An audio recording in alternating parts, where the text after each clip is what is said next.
नमस्कार, आपके साथ मैं हूं सुमेरा खान। सत्ता के सभी न्यूज मित्रों का स्वागत है।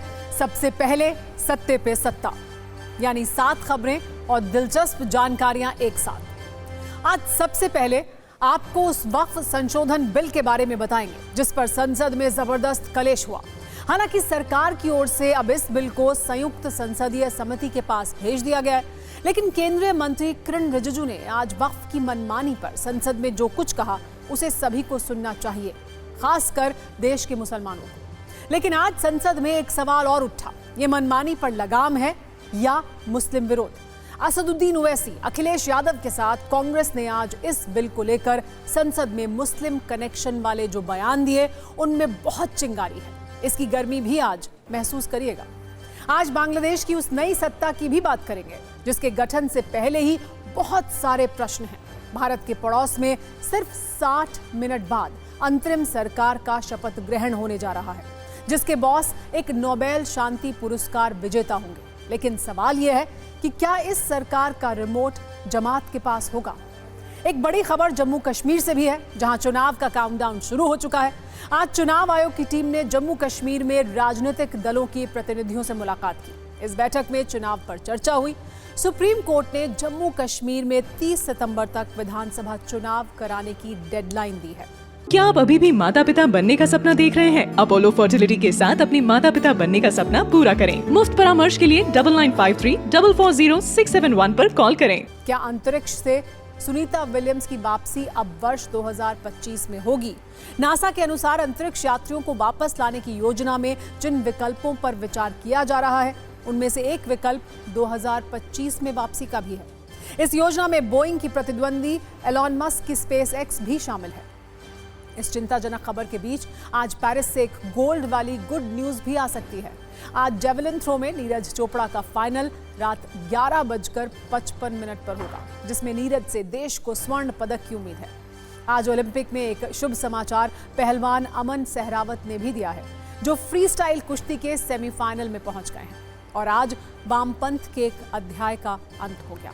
बंगाल के पूर्व सीएम बुद्धदेव भट्टाचार्य ने 80 वर्ष की उम्र में आज अंतिम सांस ली। बुद्धदेव भट्टाचार्य वर्ष 2000 से वर्ष 2011 तक पश्चिम बंगाल के मुख्यमंत्री थे।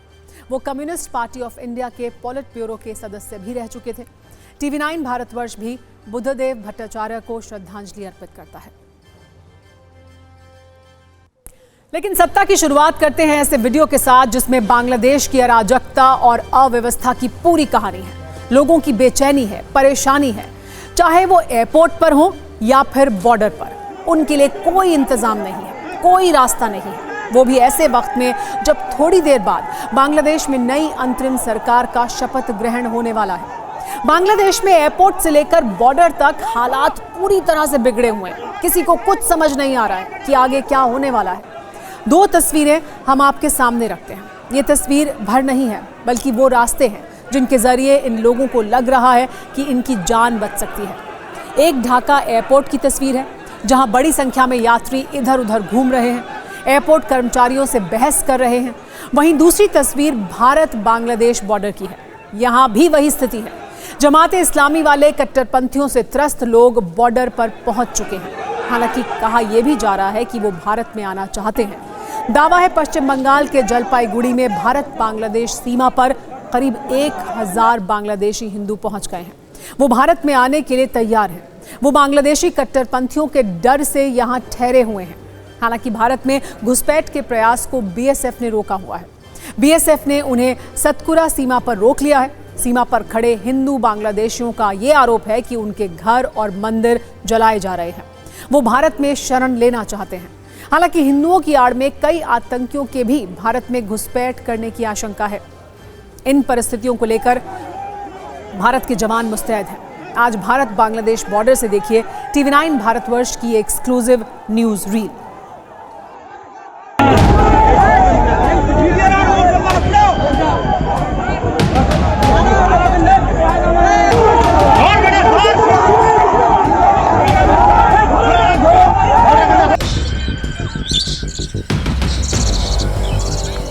यहाँ पे काफ़ी मात्रा में बांग्लादेशी पुरुष एवं महिला वो सब यहाँ पे आया और बॉर्डर पार करके घुसने का प्रयास किया। यहाँ पे बीएसएफ का कड़ा नजरदारी था, उन लोगों को रोक दिया। अभी बांग्लादेशी जितना लोग है सब वो बॉर्डर के उस पार है। लगता है अभी 4 से 5 हजार आदमी वहाँ पे मौजूद है।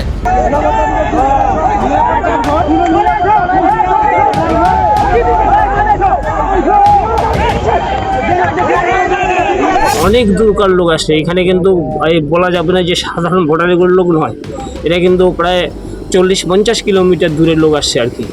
1000-1500 লোক আসছে, এসে বোঝাটা দাঁড়ায় আছে, এদিকে ঢুকতে পারে নাই। আমাদের ঘোড়ার জোয়ান আছে।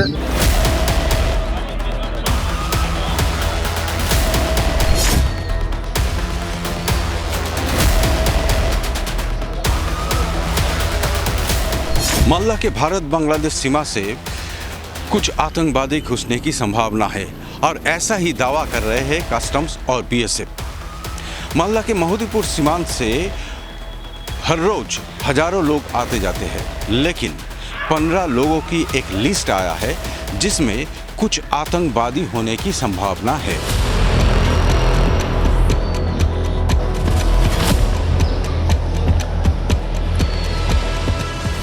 मालदा के पास ही है बांग्लादेश की चापाई नवाबगंज और शिवगंज, और सूत्र के अनुसार इस इलाके में कुछ आतंकवादी अभी शेल्टर ले चुके हैं, जो लोग कभी भी मालदा होते हुए भारत में घुस सकते हैं, और इसीलिए मालदा जिला के हर सीमा पर ही हाई अलर्ट जारी हो चुके हैं।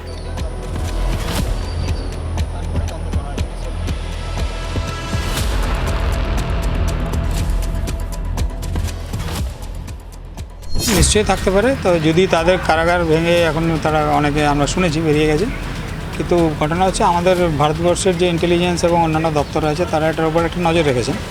তারা যেরকম প্রয়োজন মনে করবে অ্যালার্ট লিস্ট নিশ্চয়ই জারি করবে।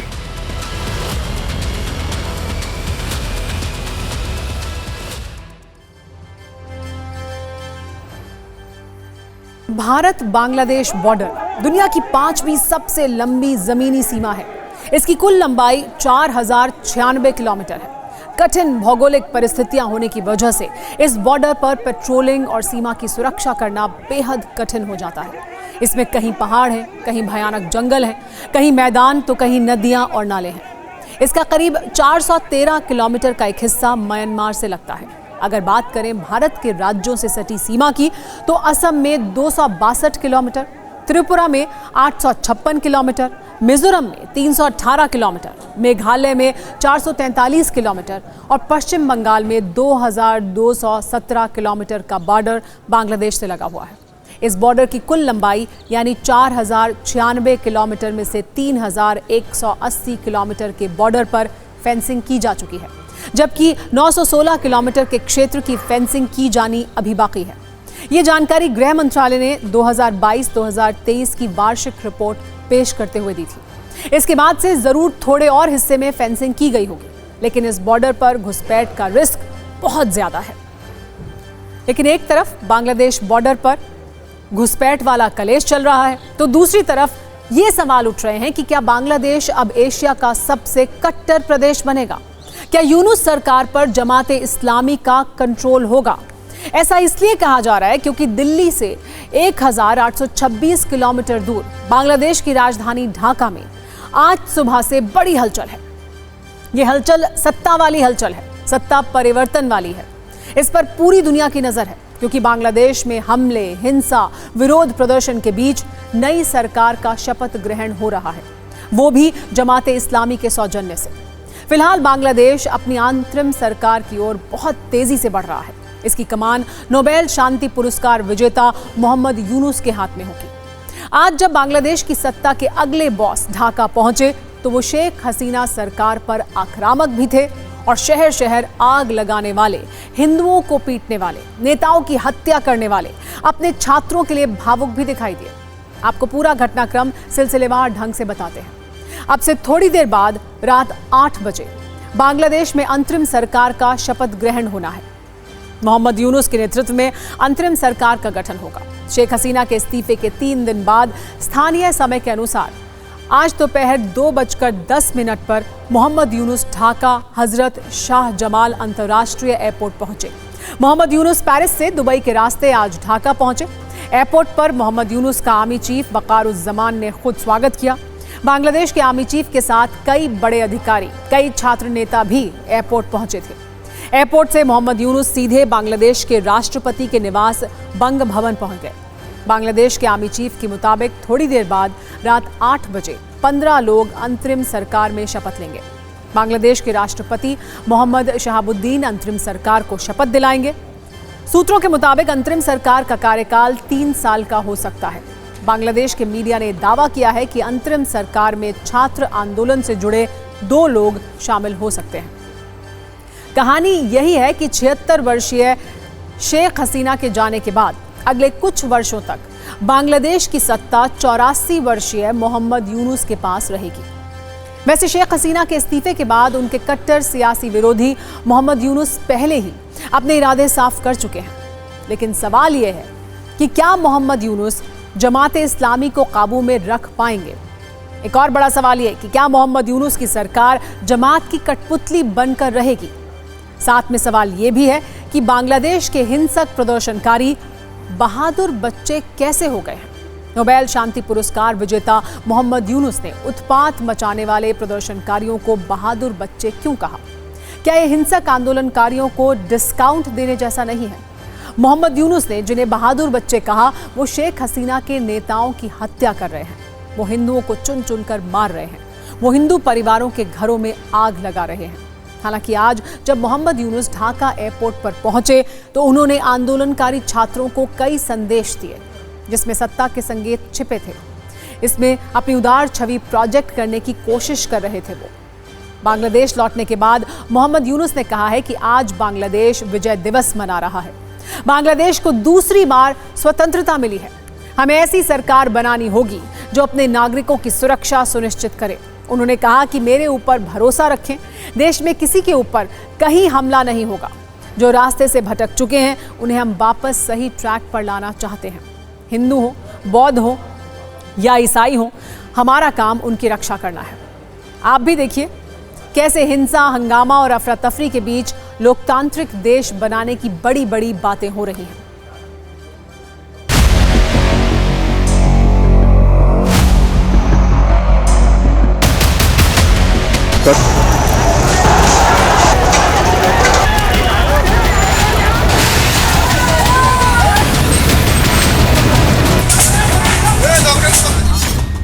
बांग्लादेश में जो कुछ हुआ और जो कुछ भी हो रहा है उसके लिए सबसे बड़ा जिम्मेदार जमाते इस्लामी को बताया जा रहा है, जो न सिर्फ पाकिस्तान प्रेमी है बल्कि उसकी सोच, उसकी विचारधारा, उसकी हरकतें कट्टरपंथी हैं। और इसके वीडियो सबूत भी सत्ता के न्यूज़ मित्रों को हम लगातार दिखाते रहे हैं। आज हम आपको ऐसे सबूत बताने वाले हैं जो बांग्लादेश की पूर्व प्रधानमंत्री शेख हसीना के बेटे साजिब वाजेद के बयान पर आधारित है। उन्होंने TV9 से एक्सक्लूसिव बात की है और ये बताया है कि बांग्लादेश में हिंसा के पीछे सीधे पाकिस्तान और उसकी खुफिया एजेंसी ISI का हाथ है। उन्होंने ये भी कहा है कि अगर शेख हसीना देश नहीं छोड़ देती तो उनकी हत्या कर दी जाती। आप खुद इस बातचीत को सुनिए।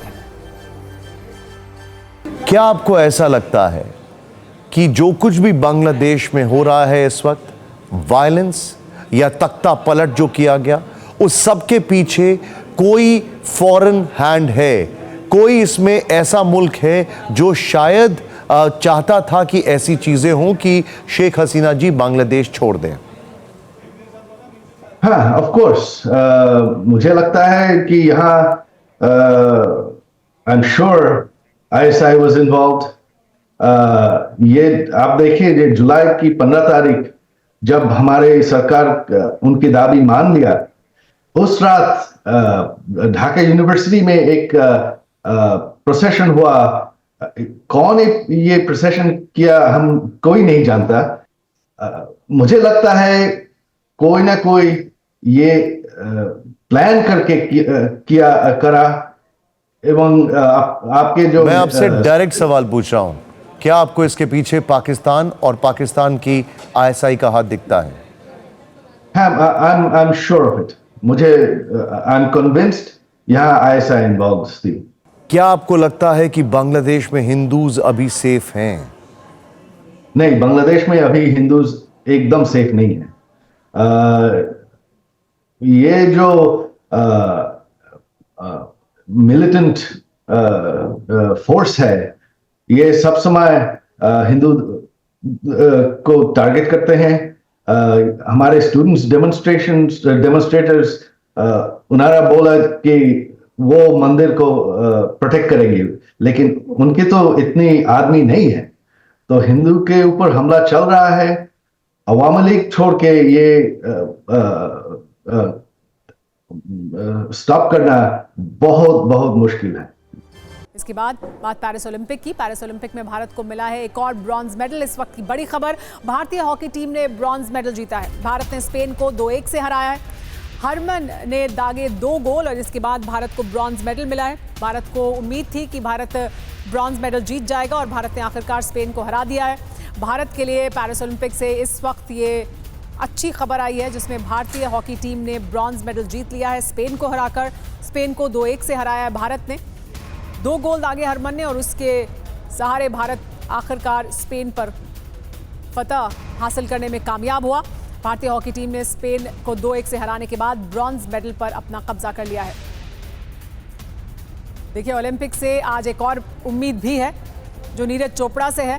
उम्मीद गोल्ड की है, लेकिन फिलहाल इस वक्त जो अच्छी खबर आ रही है वो भारतीय हॉकी टीम के संदर्भ में। भारतीय हॉकी टीम ने ब्रॉन्ज मेडल जीत लिया है। 2 गोल दागे गए हरमन द्वारा, जिसके बाद ओलंपिक में भारत ने अपना ब्रॉन्ज मेडल पक्का किया। पेरिस ओलंपिक से इस वक्त की ये बड़ी खबर। हालांकि उम्मीद भारतीय हॉकी टीम से इससे ज़्यादा की थी, लेकिन आखिरकार ब्रॉन्ज मेडल मिला है। स्पेन को 2-1 से हराया है। पेरिस ओलंपिक से आज एक और उम्मीद भी है। पेरिस ओलंपिक में आज रात नीरज चोपड़ा का भी मुकाबला है, वहां से गोल्ड की एक उम्मीद है। लेकिन इस वक्त जो बड़ी और अच्छी खबर भारत को मिल रही है पेरिस ओलंपिक से, वो हॉकी के मैच से मिल रही है। हमारे साथ शिवेंद्र जुड़ गए हैं और ज़्यादा जानकारी के लिए। शिवेंद्र, ये उम्मीद की जा रही थी कि भारत ब्रॉन्ज जीतेगा, स्पेन पर जो भारत है वो फतेह हासिल करेगा और आखिरकार वो हुआ। 2-1 से भारत ने हराया है स्पेन को और ब्रॉन्ज जीता है। बिल्कुल सुमेरा, और बड़ा ऐतिहासिक दिन इस लिहाज से क्योंकि भारतीय हॉकी का जो स्वर्णिम इतिहास रहा है उसमें लगभग आप एक लंबा समय माने जब हम भारतीय टीम ओलंपिक में मेडल्स नहीं जीत रही थी, लेकिन पिछले ओलंपिक्स में भारतीय टीम ने ब्रॉन्ज मेडल पे फिनिश किया और इस बार तो उसने कमाल का परफॉर्मेंस किया। जिस तरह से आप देखिए, ऑस्ट्रेलिया को पहले कई दशक के बाद हराया, उसके बाद ग्रेट ब्रिटेन के खिलाफ जो मैच खेला उसमें 11 के मुकाबले 10 खिलाड़ियों से हम खेल रहे थे, 40 मिनट से ज्यादा, लेकिन वो मैच जीता। और फिर यहाँ पर जब ब्रॉन्ज मेडल का मुकाबला था और उसमें स्पेन से मुकाबला था, मुश्किल मुकाबला था। शुरुआत का पहला 15 मिनट आसान नहीं था भारतीय टीम के लिए, लेकिन फिर से वो रिदम बनी और फिर finally bronze medal, podium finish लगातार दूसरी बार ओलंपिक्स में। निश्चित तौर पर एक बहुत बड़ा लम्हा भारतीय हॉकी के लिए, भारतीय खेलों की दुनिया के लिए। जी हाँ शिवेंद्र, बहुत शुक्रिया तमाम जानकारी के लिए। तो भारतीय खेल के लिए, भारतीय हॉकी के लिए एक बहुत बड़ा लम्हा, पोडियम फिनिश, ब्रॉन्ज मेडल जीता है। हम उम्मीद करते हैं कि आगे एक बार फिर भारत अपने उसी स्वर्णिम इतिहास की तरफ आगे बढ़ रहा है और हम आखिरकार गोल्ड तक भी कभी पहुंचें, लेकिन फिलहाल ब्रॉन्ज मिला है, ये अपने आप में भारतीय हॉकी के लिए एक बड़ी उपलब्धि।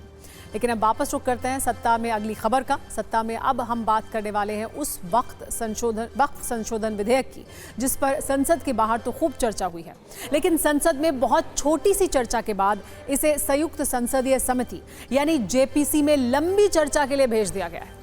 वो वक्फ संशोधन विधेयक जिसमें विपक्ष को खोट और सरकार को इंसाफ की उम्मीद दिखती है, उसे आज संसदीय कार्य मंत्री किरण रिजिजू ने जैसे ही लोकसभा में पेश किया, वहां के राजनीतिक तापमान में रिकॉर्ड तोड़ बढ़ोतरी हुई और राजनीतिक नॉइज मीटर अपने पीक लेवल तक पहुंच गया। विपक्षी सांसद इस विधेयक के विरोध में हंगामा करने लगे।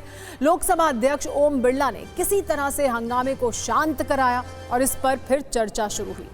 संसद में हुए हंगामे, नेताओं के भाषण और वक्फ कानून में प्रस्तावित बदलाव पर हमने सत्ता की एक ज्ञानवर्धक और तथ्यों वाली कुंजी तैयार की है, जिससे आप ये समझ पाएंगे कि क्या बदलने वाला है।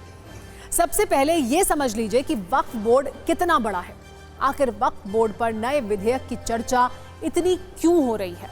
भारत में वक्फ बोर्ड के पास सेना और रेलवे के बाद सबसे ज्यादा संपत्ति और जमीन है। भारतीय सेना के पास है जो जमीन, वो 18 लाख एकड़ में फैली हुई है। इसके बाद भारतीय रेलवे के पास 12 लाख एकड़ जमीन है और फिर 9.4 लाख एकड़ जमीन देश के अलग अलग वक्फ बोर्ड के पास है जो उसे दान की गई है। यानी वक्फ बोर्ड के पास जो 9.4 लाख एकड़ जमीन है उसमें दिल्ली जैसे करीब करीब 3 शहर बस सकते हैं, यानी 3 दिल्ली। भारत में वक्फ बोर्ड के पास असीमित अधिकार हैं जो सऊदी अरब और दूसरे इस्लामिक देशों में भी नहीं है। भारत में हिंदुओं के ट्रस्ट, मठ, अखाड़े और सोसाइटी पर अनेक कानूनों के साथ जिला प्रशासन का प्रशासनिक नियंत्रण रहता है, लेकिन वक्फ बोर्ड के मामले में ऐसा नहीं है।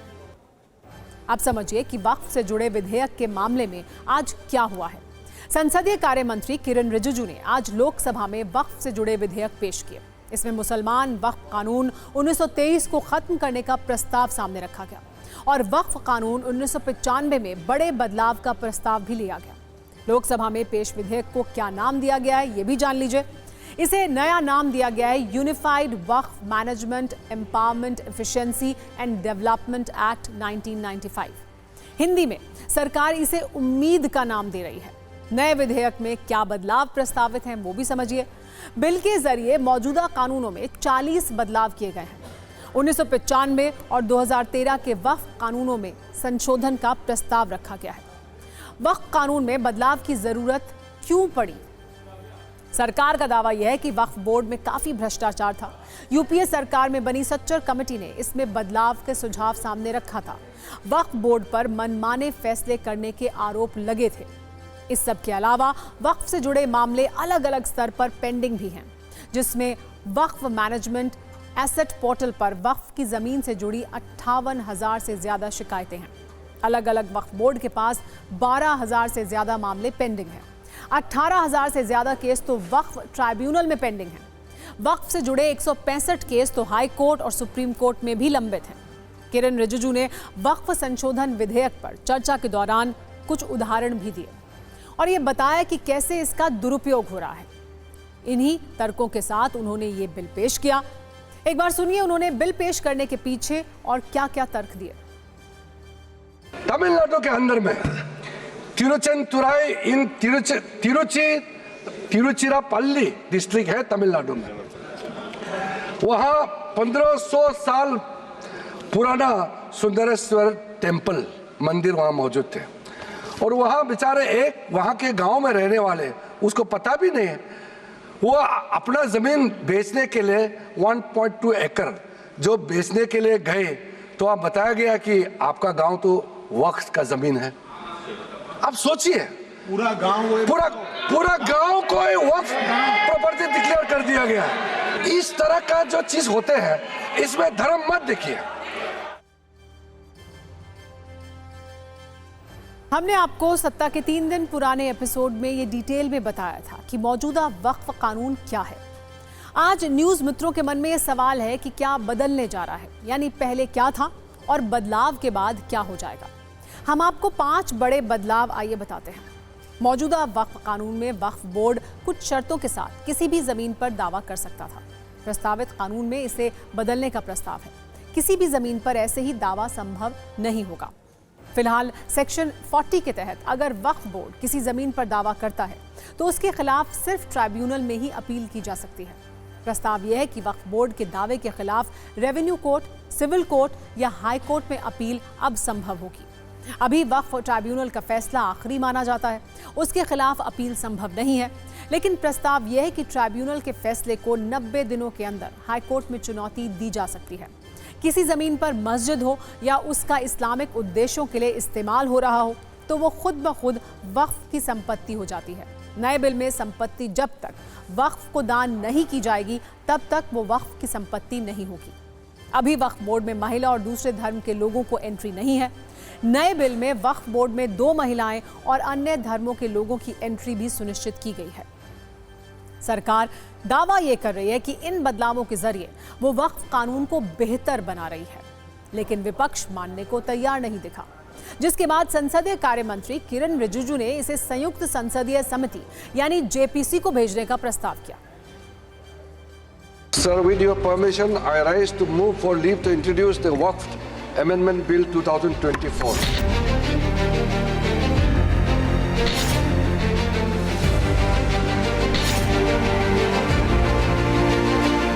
अध्यक्ष महोदय, सच्चाई ये है कि भाजपा अपने हताश, निराश, आप तो उस कानून चंद कट्टर समर्थकों के तुष्टीकरण के लिए ये बिल लाने का काम कर रही है। किसी का हक छीनना तो बात छोड़ दीजिए, जिनको हक नहीं मिला है उनको हक देने के लिए ये बिल लाया गया है। इसमें महिलाओं के लिए, बच्चों के लिए और मुसलमान समाज में जो पिछड़े हैं, जिसको आज तक कभी मौका नहीं मिला, जिसको दबा के रखा हुआ है, उनको जगह देने के लिए ये बिल लाया गया। This bill is a fundamental attack on constitution. Sir, see, sir, they are putting a proviso that non-Muslims also be the member of the governing council. Whether we think about the Supreme Court constitute the board of Ayodhya, whether anybody can think that a non-Hindu be the part of Ayodhya Mandir board, sir? कहाँ से ये मुसलमान विरोधी है? कौन सा इसका कानून मुसलमान विरोधी बताता है? यहाँ उदाहरण दिया जा रहा है कि अयोध्या की मंदिर, गुरुबाई, अरे मंदिर और संस्था में अगर अंतर आपको नहीं समझ में आ रहा है तो आप कौन सा तर्क खोज रहे हैं? सरकार के विधेयक को लेकर अलग अलग विपक्षी दलों के सांसदों में खास एकता दिखी। एआईएमआईएम सांसद असदुद्दीन ओवैसी, कांग्रेस सांसद इमरान मसूद और समाजवादी पार्टी के सांसद मुहिबुल्लाह नदवी ने तीनों ने कहा कि सरकार मुसलमानों की जमीन छीनने की कोशिश कर रही है।